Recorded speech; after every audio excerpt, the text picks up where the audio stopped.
Females are often barred from gaining an education in Papua New Guinea. This is an important resource for development and creating a quality life.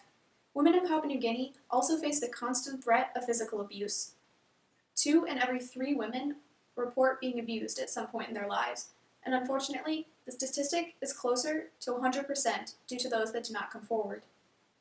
One of the few ways for women to gain worth and control is through education. However, the basic schooling system only has 8 girls for every 10 boys in a classroom. This may not seem like a staggering statistic. However, this is the worst rate in both the Oceania and Pacific regions, and near the worst in the entire world. This has led to a literacy rate of only 63.4%. These facts led me to put my focus on the bucket gender equality. After some research, I found that a problem so deeply rooted in ancient culture is not going to be fixed by a product I may be able to solve. However, the women who succeed in Papua New Guinea have one common factor: education. If I am able to supply education to the women in Papua New Guinea, I may be able to provide them the resources they need to fight for a life that they deserve. I then began to shift my focus to the UN bucket quality education, with an emphasis on girls in education. This mission fits well on the top 2 tiers of the Maslow pyramid: self-actualization and esteem. To begin, I ideated over 50 ideas of possible products that may help to empower girls in Papua New Guinea. I then broke these ideas into 4 categories and developed a more refined idea in each category. The categories were education, protection, comfort, and water. I then sent these ideas out to my panel and helped me decide which was best to pursue. They agreed that landing on education was the best idea.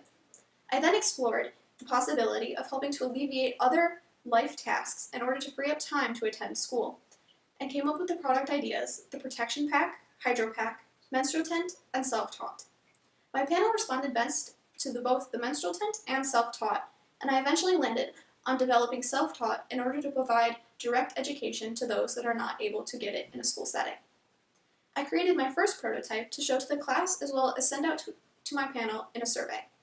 I used the feedback I got to develop my idea further and ensure that it was the most beneficial as possible to those I'd be selling it to.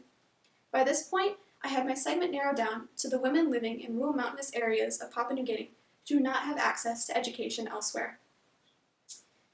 There did not seem to be any other products that helped to serve this product because education is not the focal point of this male-dominated society. The government did recently eliminate all fees associated with attending school. However, there is still a very small percentage of women able to attend. While continuing to develop my product, I must also take into consideration what educational material I would like to add to the book, as well as what language this material should be in. After talking to locals and my panel, as well as a little bit of research, I decided that English and a combination of local languages would cover the largest basis. Education is the language taught in schools, and local languages are spoken at home. My final product has kept the name Self-Taught. The vision statement for this product: give women the resources they need in order to gain an education they deserve to live a life they want to lead.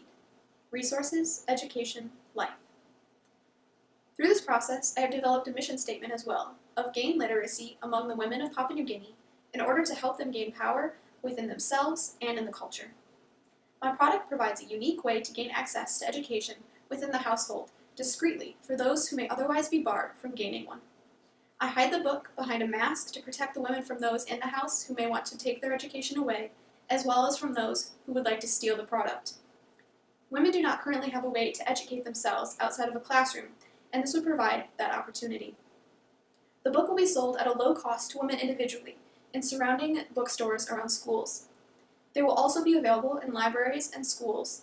The foundations may be able to buy them at a higher price and rent them out to women who are not able to pay the price to buy their own copy. In order to continue to develop my product, I will work with an educational foundation to help develop the pieces inside.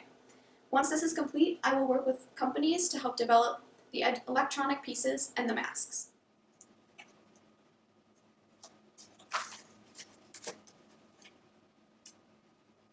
You have selected Lesson 1, Reading. Let's begin.